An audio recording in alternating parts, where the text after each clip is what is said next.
All right, so last year we were here to introduce this project, but I'm excited to be back and to share with you some of the findings that we've seen from this research.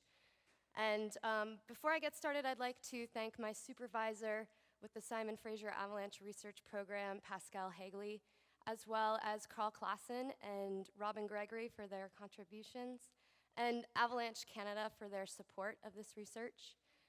And I'd like to make a special mention of my colleague Henry Finn, who you'll hear from next, as he was in every way an equal contributor to this project. And this is really a reflection of a collaborative effort.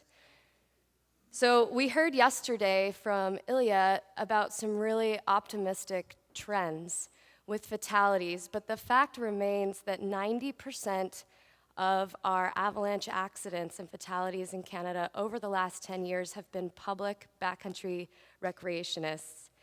And when we respond to this, we often ask, what can we learn from these accidents? And we do this because we're operating in this wicked learning environment, and avalanche fatalities are one of the few times when we get timely, accurate, and actionable feedback. Our wicked learning environment makes it so that our feedback is often misleading or missing. So we dive into this reflection, what can we learn? And we might end up in some discussions, some passion-fueled or beer-fueled discussions. Well, how do people consider or interpret considerable? And does the danger scale need to include extreme? How do recreationists make sense of moderate danger with a persistent slab? And do people understand avalanche hazard differently based on their activity type? And what's at the root of all of these topics is our central research question, which is how do backcountry recreationists use, understand, and apply avalanche bulletin information? And essentially what we're trying to do here is get to the punchline, of a meme, a what I really do meme. So we're trying to figure out, just as Shannon mentioned, let's move past assumptions and maybe even our best educated guesses as to what people are actually doing and start to really dig in and figure that out. So to do that, we've organized our research into 3 distinct phases. So in phase 1, we wanted to use interviews to find the patterns of avalanche bulletin use. And in phase 2, we wanted to distribute a large-scale survey to see how the patterns are distributed across the user population. And then in phase 3, we can really draft meaningful improvements and be able to evaluate if they're resonating more effectively. So today, I'm here to talk about the results from phase 1 and this qualitative interview study. And so to find these patterns, we had to get to know our bulletin audience. And through getting to know these folks, we realized that the avalanche risk communication context is an enormous and unique challenge. So we know we have increasing numbers of people going into the backcountry, but unlike other natural hazards, these people are going voluntarily into areas where there are no mandated evacuations and few controlled areas, and they're making life and death decisions on their own about something that's deadly and very dynamic. And in addition to this, our audience is growing more diverse than meets the eye. So we have a variety of activity types and a widening range of skill levels in terms of formal training and experience managing avalanche hazard. And so the bulletin is tasked with effectively reaching this wide audience on a routine basis with one product, which is quite notable. And so we thought it might be helpful to see the audience, not just in terms of their activity or their training, but in terms of how they're using the bulletin, and to classify that so that we can talk about it more specifically. So what we did over the last year was we interviewed 46 people in Vancouver, Squamish, and Whistler. And here's a snapshot of who was involved in these interviews. You can see there were 12 snowshoers, 20 skiers or snowboarders, 10 snowmobilers, and 4 ice climbers. And then we were quite pleased that we didn't just talk to people with a high level of training or that are super keen. We included 14 people with no formal Avalanche training, and we had 4 folks who had never used the Bulletin before, 5 that rarely do, and 7 that sometimes do. And so with the goal of seeing patterns, we were really excited that our sample seemed to capture really who is out in the backcountry and that we could see the patterns that exist. And I'd like to also mention here, in this type of research where you're looking to see patterns qualitatively, they've done studies where you'll typically see saturation in the patterns around 12 or 15 people. And here we more than tripled that number to make sure we didn't have assumptions as to what we'd see with our different activity types. And so while 46 might not sound all that impressive to you, it's actually quite robust with this type of study.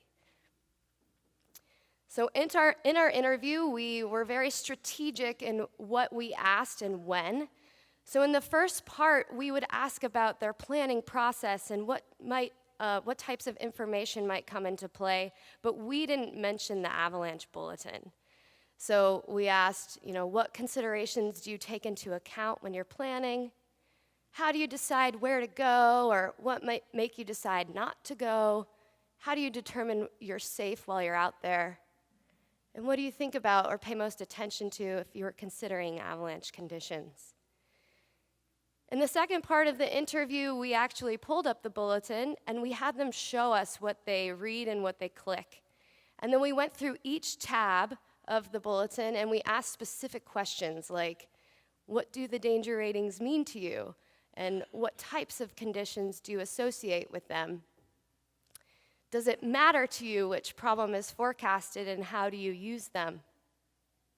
And finally, we engaged in some exercises, some application exercises, where we had them sort photographs according to elevation band, and then we asked them to apply the forecast to terrain using the Ortavox mountain model. And so the task there was we asked them to make red X's in the mountains where the problems were given the forecast for that day. And so we transcribed all these responses and we coded them to find these patterns. And what we've come up with is a Avalanche Bulletin user typology, which has 5 different classes that are brilliantly named A, B, C, D, and E. And before I introduce them to you, I'd like to acknowledge how grateful I am to our participants for their honest responses. I think you'll see the value of their honesty in the next few slides, so we're very thankful for their participation. So A's are absent. They are not consulting the Avalanche Bulletin, but they might be incorporating information from mainstream channels. And their reasons for not using the Bulletin are actually more diverse than you might assume. So they might not know it exists, they might not think it's relevant for where they go, or they might not think that it's relevant to their activity type. So they say things like, we don't really check the avalanche forecast. If the radio's on, then I hear it, or if avalanches are high, it's in the newspaper. And I will just rely on those slider boards where it's red, green, or orange, and if it said high and the parking lot was empty, I wouldn't go out.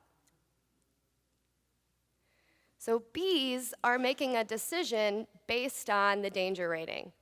So they're using the danger rating to determine whether or not it is safe to travel. And this go or no-go decision is quite difficult for them to do with considerable danger. And beyond the danger rating, they really find other information in the product pretty challenging to understand. And they say things like, I check the conditions and that will determine whether I go or not. I look at it in detail. I don't look at it in detail, but I definitely look at what the levels are. I wouldn't go anywhere where it was above a medium. And it said the rating was considerable, so I was like, okay. And because they're determining whether the day is either safe or not, when we ask how do they determine whether what they're doing is safe, they say, I don't even really know what to look for, honestly. So Cs are considering terrain. So they're combining terrain knowledge with the danger rating to decide where to go. So they can recognize that certain areas in the mountains are more avalanche prone than others. But beyond, with the avalanche problem information and details, they're still challenged to incorporate that into a decision-making process. So they say things like, I'll definitely consider the terrain of where I'm going. That'll inform not only go or no-go, but a where-to-go decision. Considerable avalanche danger and above may still not deter me depending on the area. And they know what to look for here. They say, I try to stay away from open terrain and from steep stuff. But beyond that, they say, I just don't have enough experience to be able to spot the hazards. Our Ds, however, can distinguish problem conditions. So they're able to integrate the avalanche problems into a comprehensive risk management process. And the conditions are generally understood for this group, but maybe not always correctly applied or recognized in the environment. So they voice that this self-assessment in the field is still challenging for them, and they really use the problem information for avoidance and to close or open terrain rather than have to assess it in the field. So they say which aspects and which elevations are going to be a hazard. We've probably picked a spot that's not as hazardous. I pay attention to recent snowfalls, wind events, freeze melts, the kind of stuff that causes reactions. It might change what time we head out or which slope we pick. And this is a favorite of mine. I like to get as many opinions as I can so I can make a very confused opinion.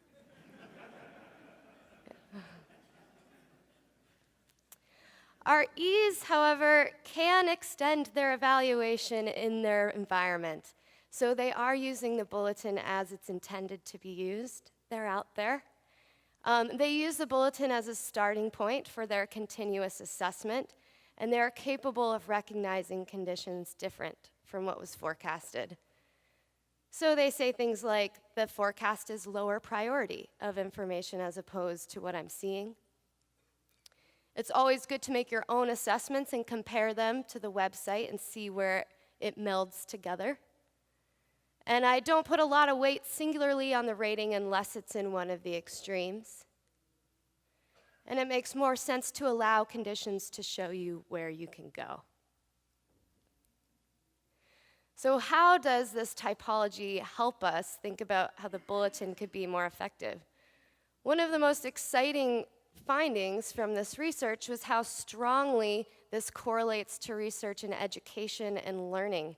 So this is a taxonomy published in 1982 from Biggs and Collis called the Solo taxonomy, which is a 5-level hierarchical classification of observed learning outcomes.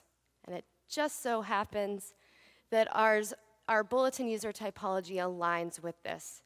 So a pre-structural learner is not sure about the subject, and what you can observe is that they miss the point. Unistructural can comprehend one relevant aspect, and what you can observe them do is follow a simple procedure, like go or no go with the danger rating. Multistructural can combine 2 or more relevant aspects, which in our case is terrain and the danger rating, and you can see them combine, list, or describe. And a relational learner can integrate a complete analysis, and you'll be able to see them explain or list the causes for the hazard. And an extended abstract learner can generalize to a new domain and evaluate, predict, and hypothesize in their environment. So if we want to think about how the bulletin can be more effective, what this exploratory first phase of the project suggests is that we should consider how the bulletin can facilitate stronger learning outcomes for each of these classes of the typology. So how could the danger rating strengthen the outcomes for bees? Not only just strengthen them, but could the bulletin help to advance bulletin users to the next level and achieve learning outcomes of the next level on the hierarchy? And this is exciting to think about, especially when we reflect on our learning environment. So with our wicked learning environment, perhaps the bulletin is well situated to reach this wide, diverse audience on a routine, day-to-day basis, and to offer timely, accurate, and actionable learning opportunities that can help our users get more out of the bulletin for risk management and better safety practices. So we can start to think of the bulletin moving away from just a conditions report to more as a central player in an education system. And so in addition to following up accidents with what can we learn, we can be preemptively asking throughout the season, what can they learn on a given day? And could they be learning more? And I think I ran out of time there. Okay. Thank you.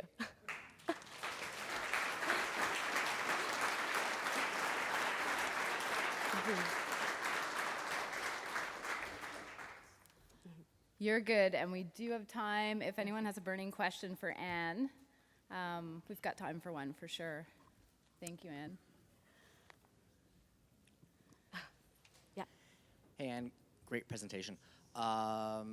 Is there a way that we could be using the bulletin differently to learn more?